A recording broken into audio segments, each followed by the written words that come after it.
اور یاد رکھیے زمین کے اوپر جو پہلا فساد پیدا ہوا تھا نا، اس کی وجہ بھی یہی عمل بنا تھا کہ برائی کو برائی کہنے والے نہیں رہے تھے۔ حضرت آدم علیہ نبی جناب علیہ الصلوۃ والسلام، آپ کا ایک بیٹا تھا جس کا نام تھا قابیل، اور دوسرا بیٹا جس کا نام تھا حضرت حابیل رحمۃ اللہ تعالی علیہ۔ قابیل جو ہے اس نے حضرت حابیل رحمۃ اللہ تعالی علیہ کو شہید کر دیا تھا۔ یہ جب شہید ہو گئے، اب یہ قابیل جو ہے یہ قاتل بن گیا تھا، دنیا کی محبت کی وجہ سے یہ قاتل بنا،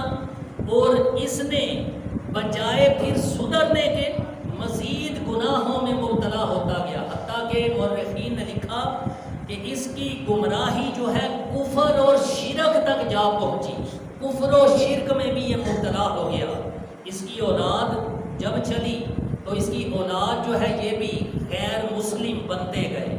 اور ان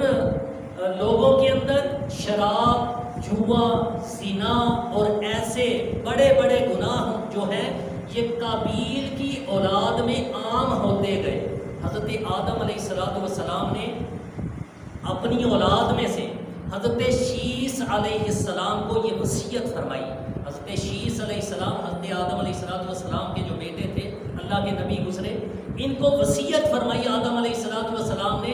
کہ قابیل جو ہے اس کے خاندان والے، اس کی اولاد جو ہے یہ بگڑی ہوئی ہے، یہ غلط لوگ ہیں، ان کو غلط سمجھو، ان کے ساتھ رشتہ داریاں مت کرنا، ان کے ساتھ دوستیاں مت رکھنا، ان سے تعلقات مت بڑھانا، ان کے ساتھ میل جول نہ بڑھانا۔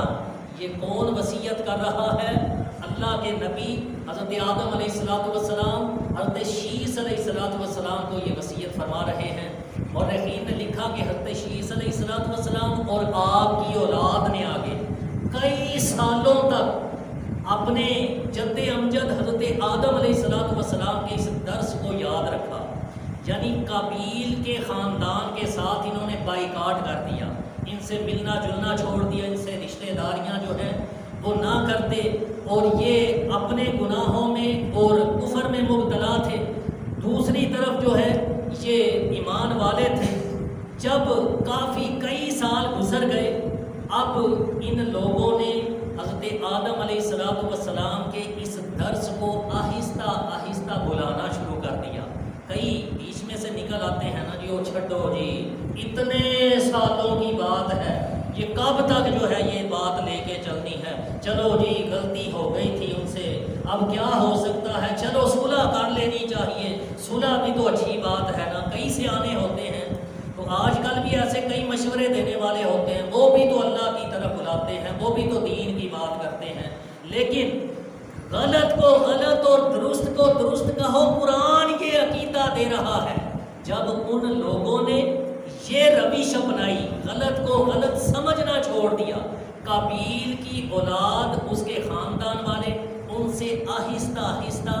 میل ملاقات بڑھنے شروع ہوئے، ان کے ساتھ تعلقات بڑھانے شروع کر دیے، حتیٰ کہ پھر رشتہ داریاں بھی ہونا شروع ہو گئیں۔ یہ رشتہ داریوں کی وجہ سے محبتیں پھر سے جنم لینے لگی،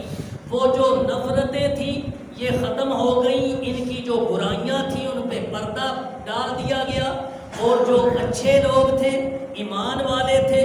یہ بھی اسی خاندان کے ساتھ ایسے مل کے انہی کی روش پہ، انہی کے رستے پہ آہستہ آہستہ چلنا شروع ہو گئے، حتیٰ کہ ایک وہ وقت آ گیا کہ یہ جو ایمان والے تھے یہ بھی انہی برائیوں میں مبتلا ہو کے سارے کے سارے یہ کفر میں ہی مبتلا ہو گئے۔ پھر حضرت نوح علیہ السلام کو رب تعالیٰ نے دنیا میں بھیجا کہ اتنا فساد دنیا میں ہو چکا ہے اس وجہ سے کہ لوگوں نے برائی کو برائی سمجھنا چھوڑ دیا ہے، اس وجہ سے اتنا فساد پیدا ہوا ہے۔ حضرت نوح علیہ السلام آئے، تقریباً 950 سال تک لوگوں کو سمجھانے کی کوشش فرماتے رہے، لیکن یہ لوگ جو فساد میں مبتلا ہو چکے تھے اس وجہ سے صرف برائی کو برائی نہیں سمجھتے تھے، اس وجہ سے اس فساد میں مبتلا ہوئے تھے۔ ان کے دل اتنے سخت ہو چکے تھے، ایمان لانے کی طرف نہیں آتے تھے، حتیٰ کہ پھر اللہ تبارک و تعالیٰ نے وہ پانی کا سیلاب بھیجا اور یوں ان کافروں کو، ان غیر مسلموں کو یہ نیست و نابود فرمایا۔